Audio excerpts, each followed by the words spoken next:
Hello and welcome to Exchanges for another week. How do you deal with the unscripted world? How do you deal with actually communicating through all forms of medium that isn't just necessarily face-to-face? And then how do you do it in a way that allows you to grow and build not just that relationship, even with it being impersonal, but in a way that creates a vulnerability and a messaging that is like no tomorrow? Christian O'Connell is my next guest, and he has been doing this now for 30 years across the UK and also here in Australia. He is one of the most known radio hosts across the globe, and he has built an incredible empire.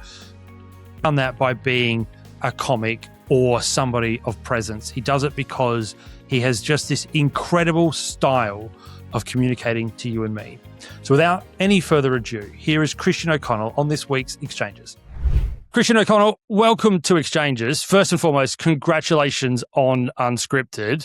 Loved it. I actually with the first page because the first page is what I loved more than anything.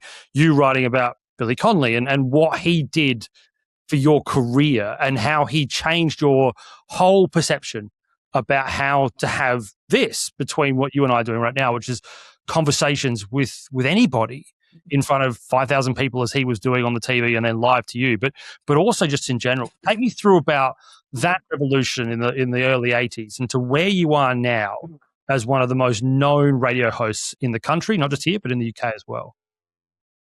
I'd argue about being that well known here, but let's just put an asterisk by that and circle back to Evan. And thanks for your kind words about the book. Thank you for reading it. I grew up in a very working class family. Okay. My dad worked in a car factory and my mum was a nurse. And one thing that was freely available was laughter and storytelling. And my mum and dad really loved to laugh. That they still do.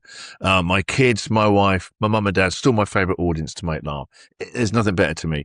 But one night on a Saturday night in our tiny little front room, and when TVs used to be really small, but the backside of it was way bigger than the actual screen, a man came on the TV, and that was Billy Connolly. And I'd seen him a couple of times on Michael Parkinson, and he just had, it was like this yeti, like a shamanic energy. He wasn't like any comedian I'd ever seen before.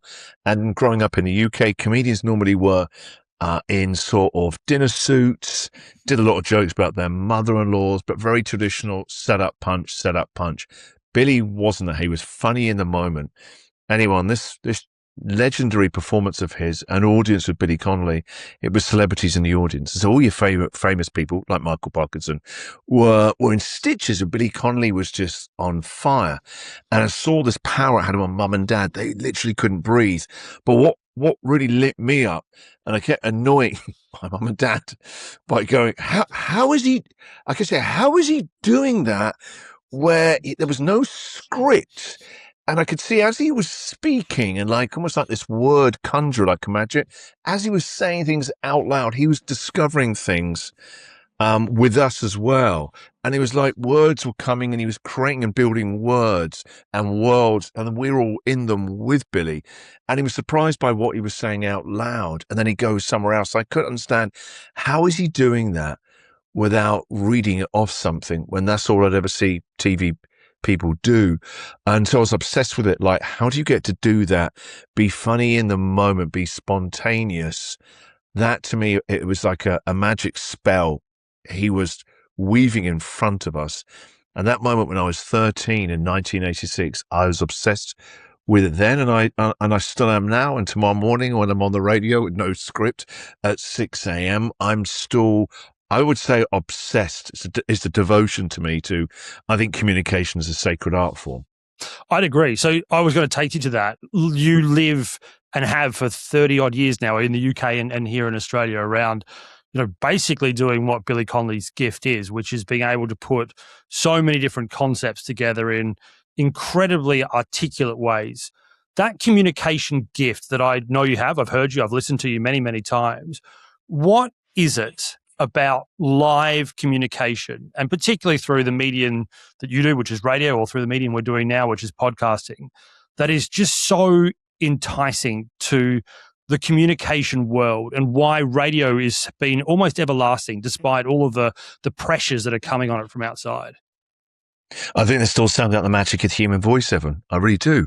And right now, we're in a really, really visually obsessed world, aren't we? Even the phrase, what about the optics when it comes to speaking? How are the optics going to look and sound? And, our TVs are higher resolution than ever before. Movies are as well. People now know what 70 mil is about the Odyssey. So we're in a visually almost over-indexed world. And so, but the magic of the human voice still, to me, is really unique and special. You look at the huge mega rise now of podcasting. I find it amazing now. Netflix is investing in podcasts. And I'm like, well, it's all going full circle here. Is anyone else thinking I thought radio was dying. Radio is just audio. Call it what you want.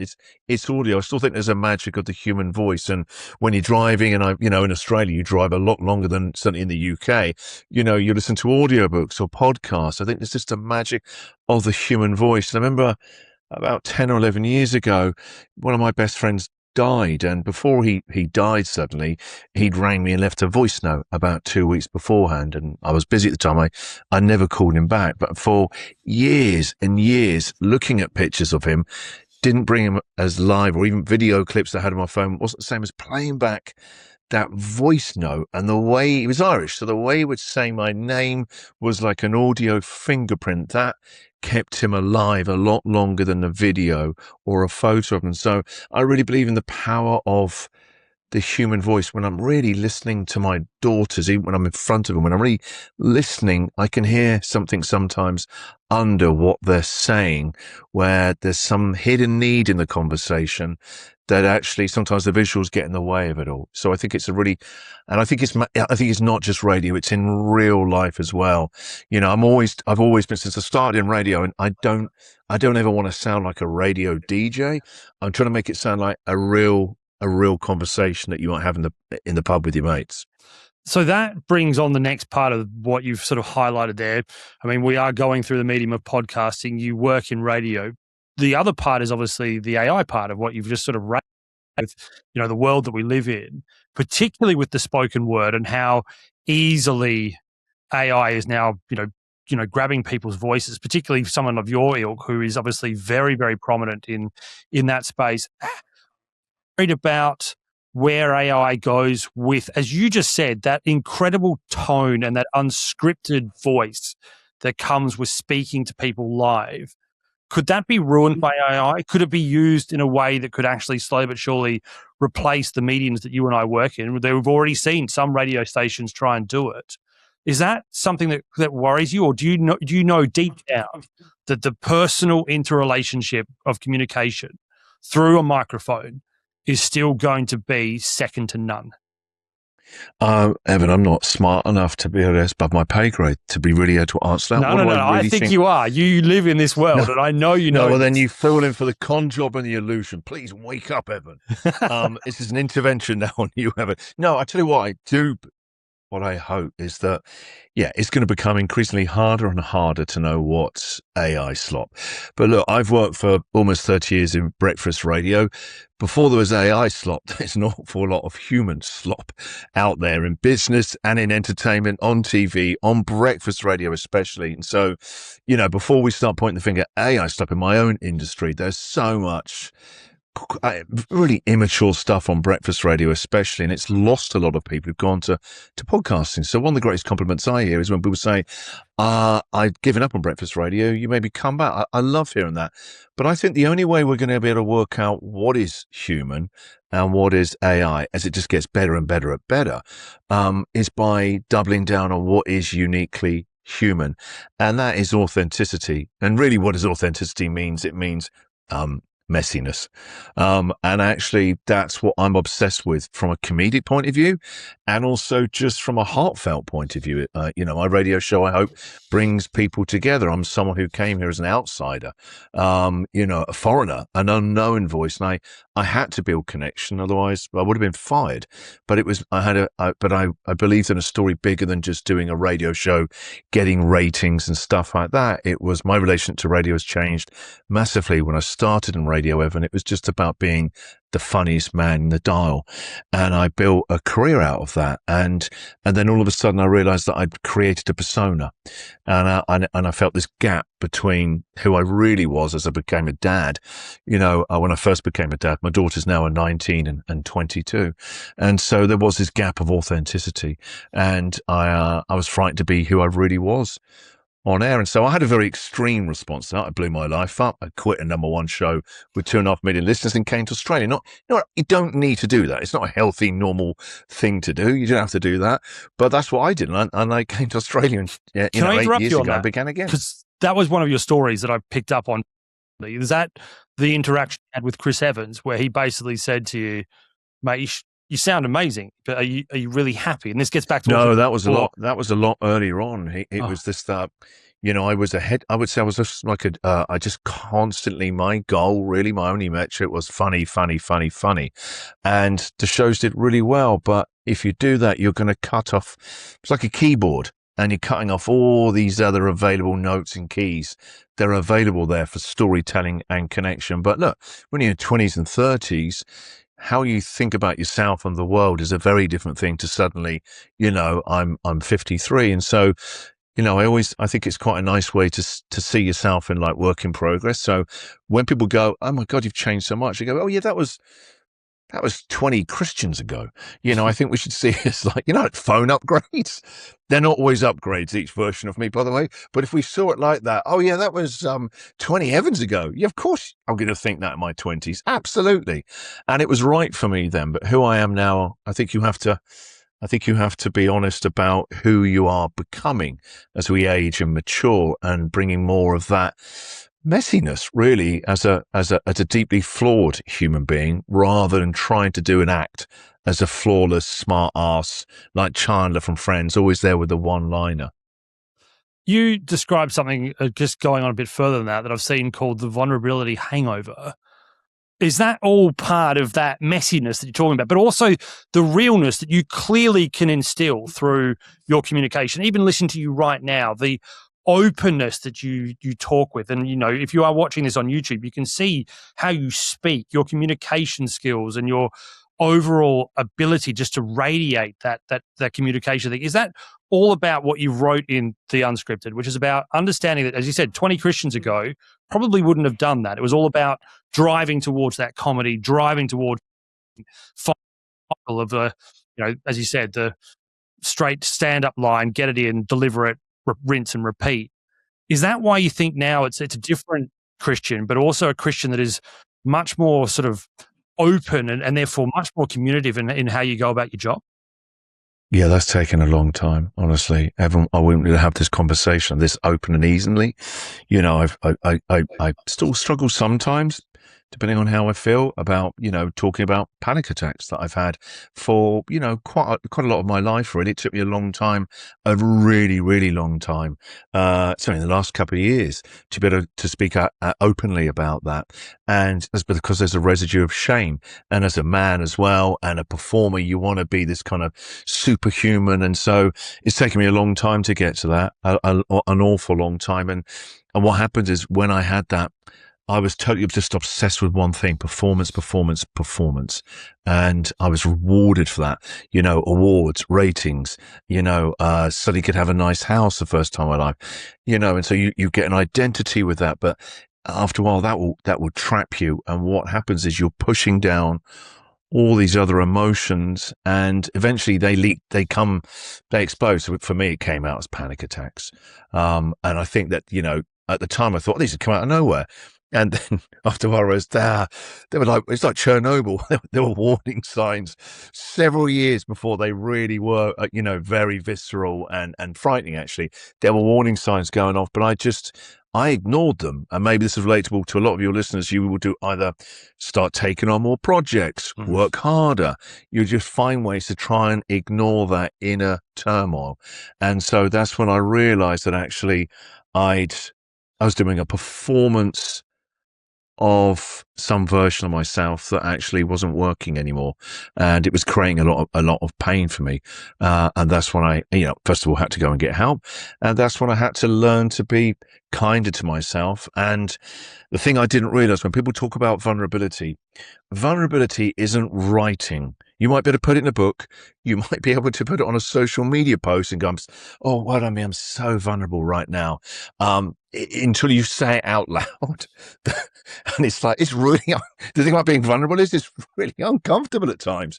Otherwise, everyone will be being vulnerable every day, telling their friends how much they love them and stuff like that. And so it's an ongoing journey, vulnerability. I still sometimes interact with my children or wife. I still get caught between defending some version of myself or not wanting to be seen as something, trying to control some element of it. And so I wouldn't say I'm perfect of any of this. And hopefully, you've read the book. This isn't about me saying in there, I am the greatest communicator in the world. You mere mortal can speak like me. It's like, I'm a deeply flawed human being. I've just got a lot better at how I can talk from that place. And what happens when you do that? That goes further on to the other part of the book that I was sort of wanting to get to in the next part of the discussion, which is, you call it enjoyment is how, not what. And I think that is the thing. What do you enjoy? You always hear, again, example I think is bang on, all these influencers talking about find your joy, be open, all of that, verbal diarrhea. Let's call it what it is. It is just verbal diarrhea. I think what I have found fascinating about that is the fact that also you said something just before that comes back into my world with regards to behavior and how I look at it is, way you covered up your issues with vulnerability was to just keep powering through and keep striving and striving and striving, because we're in a society where, things are never enough. So no. When did you realize that you had, inverted commas, enough, but also to understand that your enjoyment, your joy, doing this kind of thing and writing a book like Unscripted? When was it? Leaving the UK? Was it when you moved to Australia? Was it, when your girls got to a certain age?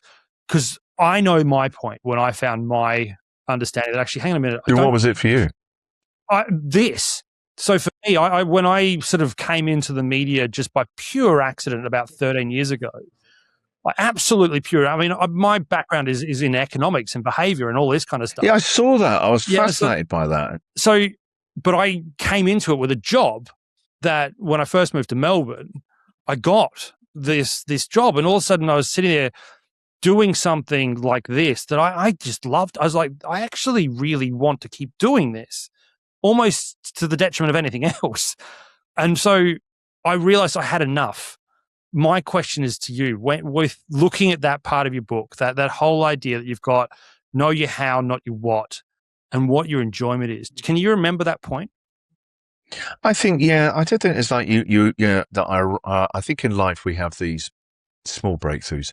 I think, influencers and a lot of, kind of tyrannical optimizers and all those bores that are yelling at us on Instagram, believe that you're going to have these massive breakthroughs and epiphanies. And good luck if that's what you've had. I've realized now that it's in these smaller, sometimes quite mundane everyday moments. That's where the magic is, really. And I've had lots of that. It's what happens is sometimes you don't string enough of them together to realize the bigger picture. So that, I've had, I've been very lucky, actually, Evan. I've got a woman, my wife, Sarah, we married 28 years ago. I've got two daughters I adore. And when I became a dad the first time, the second time, it changes everything. It just changes you on a cellular level when you become a parent. The job demands vulnerability. Your heart no longer lives inside a protected chest. It's outside, really raw and vulnerable to the world. And then I think in terms of what I do for a living, when did it really, I really were like, oh, okay, was when actually everything got stripped away. And so for years, I built up a radio career in the UK. And that's the game. You build it up, you build it up, you build it up. You're there, you show up every single day. And I built a show that had 2.5 million listeners. And then through various things, I walked out.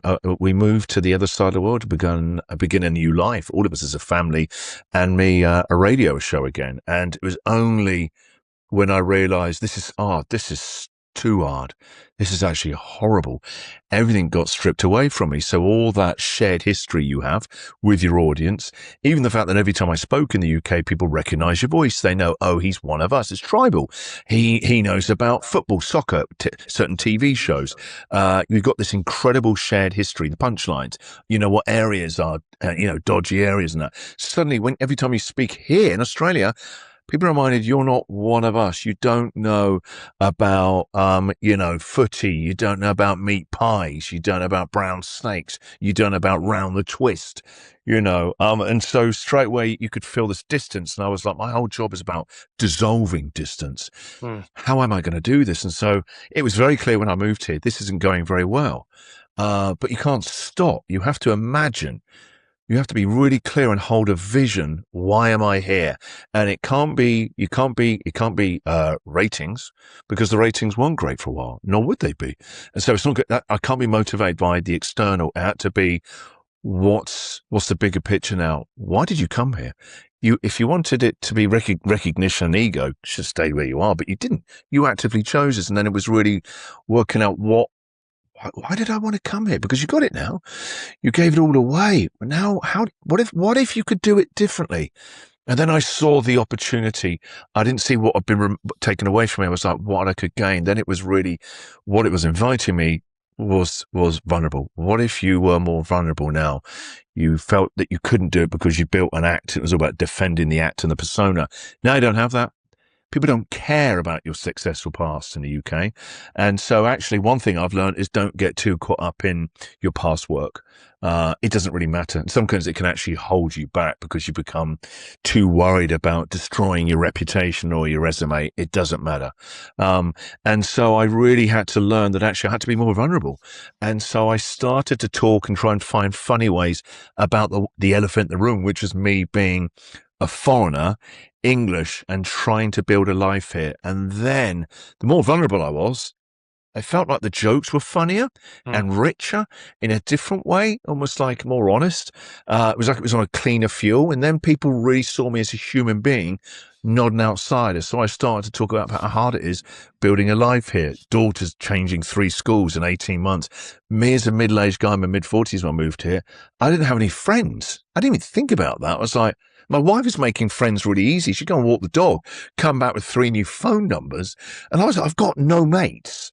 How do you make mates as a middle-aged? Everyone's too busy to hang out with their actual mates, not audition a new mate like me. And I remember one day being in an Uber, getting on really well with the driver, like really well. And I felt this connection and a vibe between us. And at the end, I said, hey, why don't we swap phone numbers? And I could tell straight away he was like, what? We swapped phone numbers, me excitedly, he really awkwardly. And I messaged him 2 hours later, like it was a potential partner. Like, I don't want to be too keen. And to this day, 8 years later, he still hasn't replied. And I remember thinking, this is a low point. I've got no listeners and now no mates. And when the more I talked about my life, it just connected with the audience. And they were like, actually, it takes sort of balls and courage that must be actually really hard to try. And so again, it was just me being more honest and more vulnerable. And vulnerability isn't just, oh, my dad didn't hug me once when I lost sports day. Sometimes it is that. It's actually just being more real about this messiness. And sometimes when you tell a story the right way, it's not about how relatable it is. It's that other people can find themselves in your quite unique story to you. And so that was life-changing, not just as a radio broadcaster, but actually in my own life as well. Like, how could I be a bit more, the willingness to be more open, the courage to be more undefended, actually, at home, not just in a radio studio. 2 points from that. I was going to ask you about, then you've sort of somewhat answered it. Being that foreign person in a country that, has its faults. There's no doubt Australia has some really large faults with regards to how it deals with multiculturalism, how it deals with foreigners. But then also, I think something you also highlighted there that I want, probably the bigger question for you is, when did you realize then, because what you've sort of said, something that I've always noticed is that your peers in your work don't necessarily be your friends. And you clearly, walked into an office where you were, doing your stuff with gold and doing your program. They were your co-mates, but they weren't necessarily friends. How did you also deal with that scenario where you needed to obviously say and have that connection with people on a much more friendly, much more interpersonal connection rather than being in a professional environment? Because I wanted to ask you then, was that also what you felt was different in the UK? That because you constantly strived, your friends were actually your peers and they were friends by proximity rather than actually being real friends?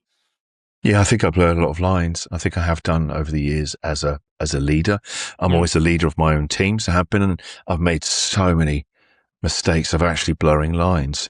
And then it can get really messy, a lot of lack of boundaries. And then it gets very awkward when, if you're going to be a successful leader, you really have to be able to trust conflict and able to have difficult conversations. But if suddenly that's after a couple of beers down the pub, oh boy, I made so many mistakes, really hard lessons. And then I think actually, like I said, I've always led my own teams.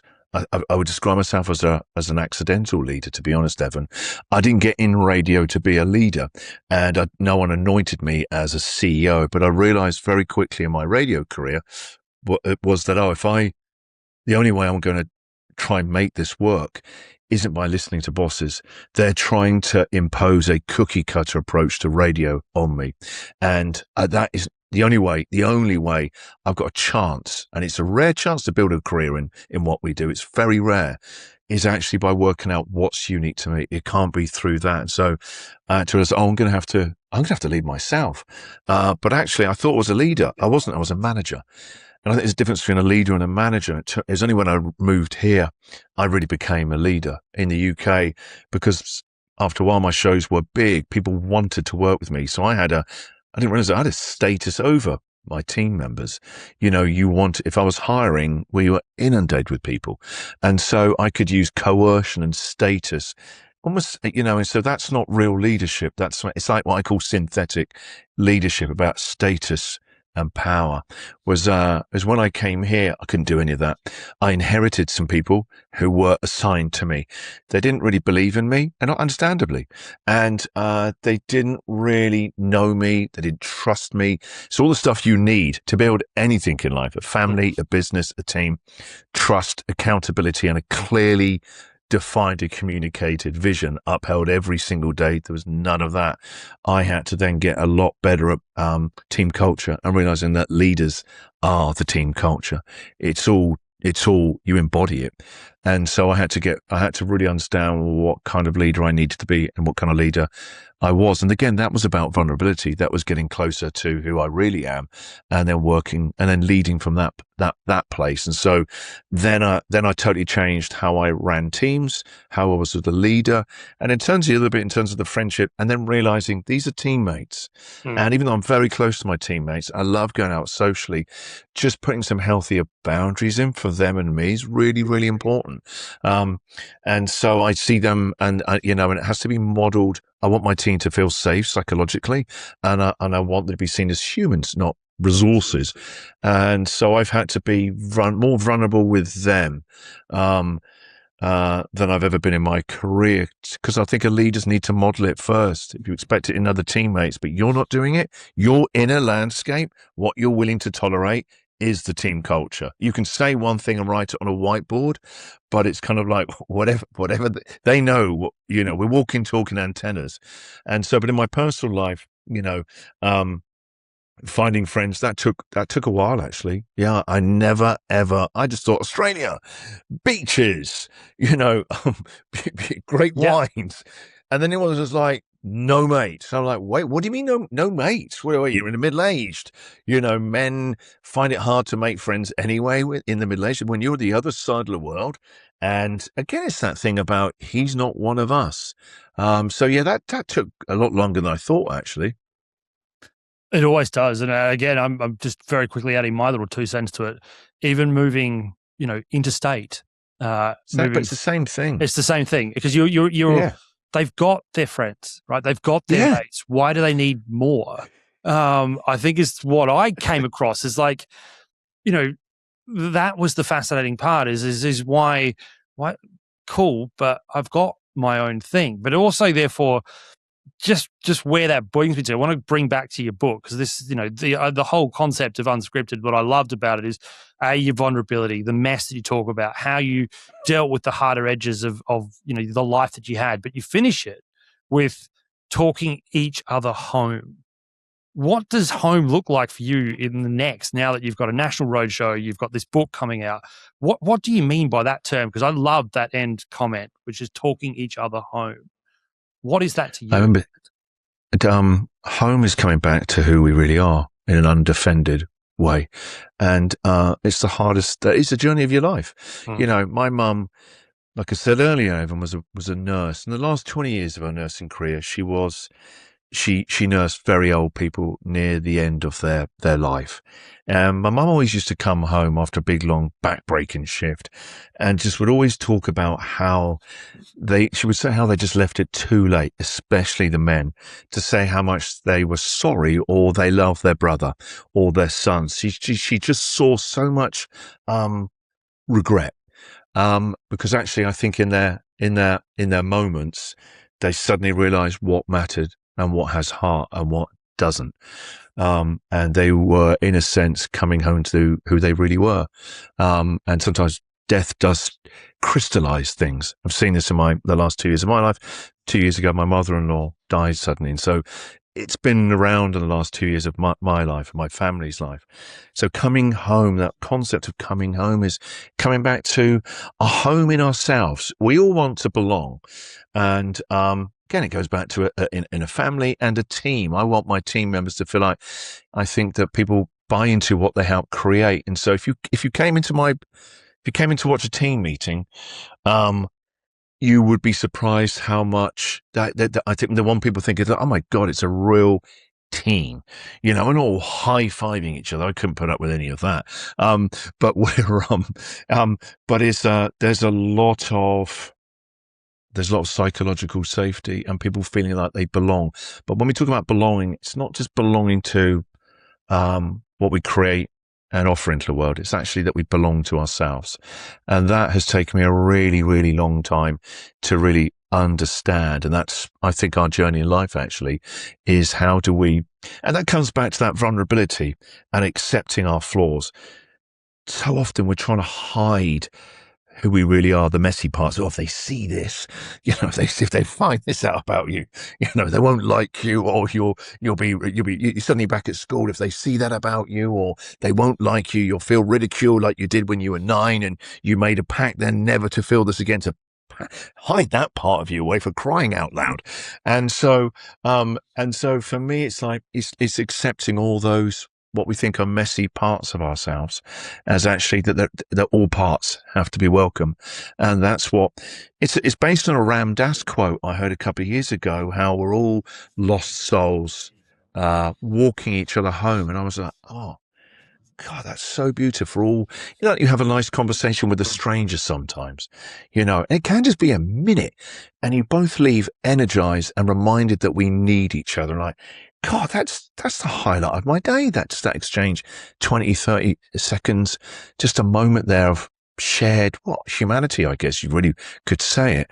And so for me, when I think about what this is really about, why do conversations matter? More importantly, why do connections matter? As we're spending less and less time talking to each other. It matters because when we are talking to each other, whether that's strangers, our loved ones, team members, we are, in a sense, when it really works, and we all know when it works, it's a feeling, we are talking each other home. Sometimes when you're laughing or even when you're crying, we just say something, you look at each other, you see it in your eyes and you must look away. It's too much to actually hold and comprehend. It's easier to keep life and our feelings at arm's distance sometimes, but when you allow yourself to fully receive what that is and those connections and their moments, and this connective tissue is wasting at the moment. And that's what the book is. It's a reminder and invitation, I hope. I think so. Well, I think you've almost answered this question, but I'm going to ask it to you anyway, which is, Christian O'Connell, if you were in charge for just one day, what would you do? Well, I would by law, because I'm in charge. Yes. No, not by law. That's against the ethos of the book. God, see how this power goes to your head, Evan? Yep. That was I've given you scary. leadership of a whole nother level, and look what happens. Yeah.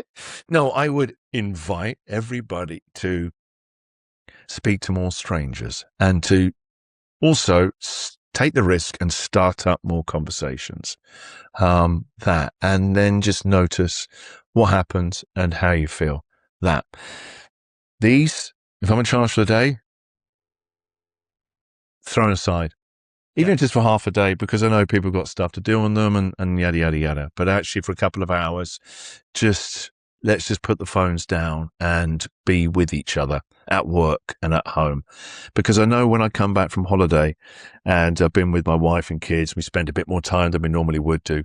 And my daughters don't live at home anymore.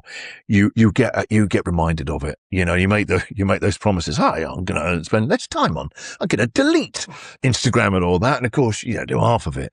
But it's, you know, when you go on holiday and you start looking at the prices of houses wherever you're on holiday. Mm-hmm. I could live here. I like who I am here. I'm so much more relaxed, and you feel happier, and you're getting on better with everybody, and you're in this kind of thing. You're like, what would it be like to have a bit more of that in your day-to-day life? What is it in that environment? It's obviously within you. What is that? Try and bring that when you're on holiday feeling to, if this day that I'm in charge of for a day. I think that's a brilliant way to finish what has been an absolutely fantastic exchange. Christian O'Connell, thank you so much for joining us. Pleasure. You're a beautiful conversationalist, Evan. Deeply funny man, and it's lovely to meet a fellow free spirit as well, and someone who believes in the magic of connection. Thank you very much. It's been an absolute pleasure. Big thank you to Christian. What a story. Hope you have a good read of Unscripted. It's a great, great read. Very, very telling book in terms of what it has and how he goes about doing what he has done in his career. To you out there, as always, thank you so much for listening, watching, and everything in between. Don't forget, we do need you to subscribe where you can.